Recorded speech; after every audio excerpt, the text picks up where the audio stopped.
បាទសួស្តីបងប្អូនសិស្សានុសិស្សទាំងអស់គ្នាបាទវីដេអូនេះគឺវីដេអូបញ្ចូលពាក្យពិបាកអញ្ចឹងនៅក្នុងពាក្យពិបាកនៅក្នុងនេះក្នុងវីដេអូនេះគឺមាន9ពាក្យបាទអញ្ចឹងទី1ពាក្យនេះយើងអានថាបាតុភូតអាកាសធាតុបាទអញ្ចឹងបាតុភូតអាកាសធាតុថ្នាក់ពាក្យវិជ្ជនាមទី2គឺអាកាសធាតុថ្នាក់ពាក្យវិជ្ជនាមទី3ឥទ្ធិពលថ្នាក់ពាក្យវិជ្ជនាម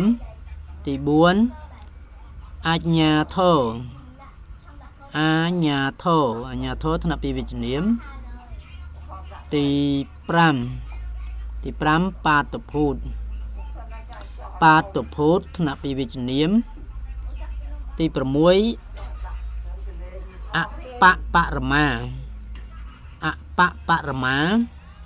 អបបរមាថ្នាក់ពាក្យវិជ្ជាគុណនាម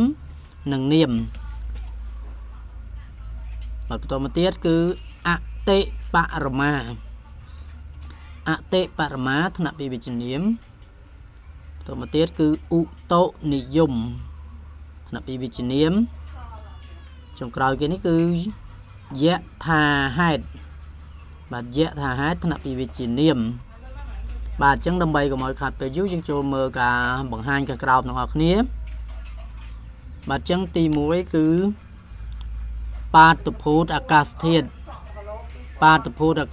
ថ្នាក់ពាក្យវិជ្ជនាមធាតុអាកាសឬហេតុដែលកើតមានឡើងពិតប្រាកដជាក់ស្ដែងហៅថាបាតុភូតអាកាសធាតុបន្តមកទៀតអាកាសធាតុថ្នាក់ពាក្យវិជ្ជនាមធាតុអាកាសរាប់បញ្ចូលក្នុងពួកធាតុទាំង5យ៉ាងគឺធាតុទឹកធាតុដីធាតុភ្លើងធាតុខ្យល់និងអាកាសបាទអញ្ចឹងធាតុគឺមានតែ4ទេប៉ុន្តែដោយសារយើងរាប់បញ្ចូលអាកាសធាតុមួយទៀតរាប់បញ្ចូលអាកាសមួយទៀតវាទៅជា5បាទតាជាទូទៅគឺធាតុគឺគេគិតតែ4ទេប៉ុន្តែដោយសារយើងរាប់អាកាសមួយទៀតគឺយើងថា5ណាប៉ុន្តែជាទូទៅគេរាប់តែ4ទេបាទអញ្ចឹងបន្ទាប់មកទៀតឥទ្ធិពលថ្នាក់ពាក្យវិជ្ជនាមកម្លាំងនៃអំណាចឬរិទ្ធគឺសំដៅទៅលើឫទ្ធិអំណាចអានុភាពបាទអញ្ចឹងឥទ្ធិពលគឺកម្លាំងនៃអំណាចឬឫទ្ធិអានុភាពបន្ទាប់មកទៀតអញ្ញាធរថ្នាក់ពាក្យវិជ្ជានាមអ្នកកាន់អំណាចឬអ្នកទ្រទ្រង់អំណាចបាទអញ្ចឹង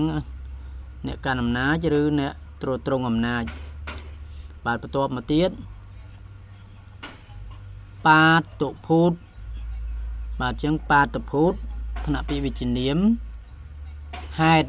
ដែលកើតមានឡើង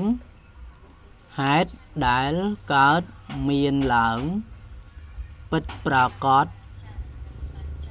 ជាក់ស្ដែងបាទតទៅមកទៀតអបបរមា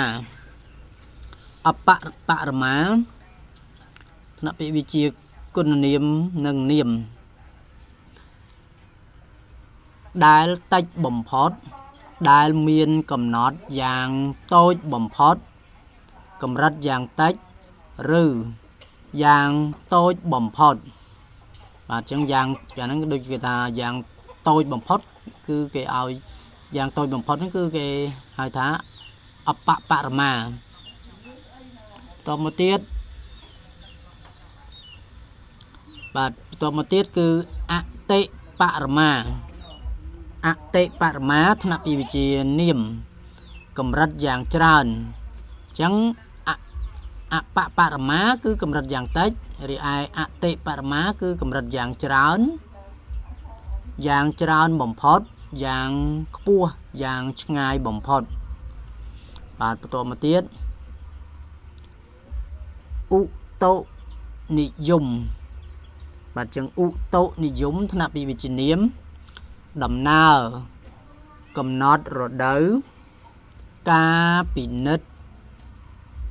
បាតុភូតធម្មជាតិបាទអញ្ចឹងអូតូនិយមគឺសំដៅទៅលើការពិនិត្យបាតុភូតធម្មជាតិឬក៏ដំណើរកំណត់រដូវបាទបន្ទាប់មកទៀតចុងក្រោយគេនេះគឺពាក្យថាយថាហេតុយថាហេតុថ្នាក់ពីវិជ្ជនាមហេតុការដែលកើតមានឡើងដោយពុំបានដឹងជាមុនអញ្ចឹង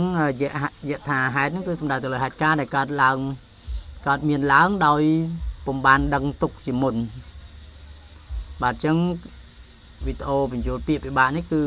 ដល់ទីបញ្ចប់ហើយអរគុណសម្រាប់ការទស្សនាវីដេអូមេរៀននេះតាំងពីដើមរហូតដល់ចប់បាទមានចំណុចខ្វះខាតឬយ៉ាងណាសូមខន្តីអភ័យទោសបាទសូមអរគុណ